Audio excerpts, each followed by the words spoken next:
Hello everyone, thank you for joining me. I'm Kerry. Today I'll be showing you a frog towel I made.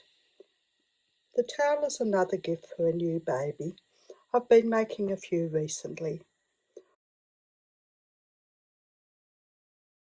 All the appliques except for the bulrushes were made using Sheepy's Maxi Sweet Treat and a 1mm hook. The bulrushes were made using Katona cotton and a 2.5mm hook. We'll add links to the appliques I used in the description below. I used the frog applique, the dancing frog applique, the diving frog applique and the lily pad applique.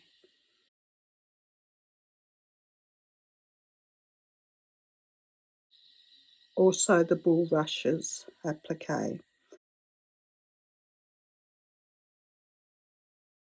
My sewing machine was used to stitch the appliques to the towel using the colour of the towel in the bobbin and the colours of the appliques for the top thread.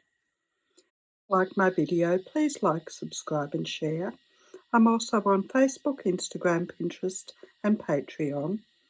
The details are in the description below, along with the details of my website where I have my patterns and the details of my Facebook group. Thank you for watching. See you next time. Bye.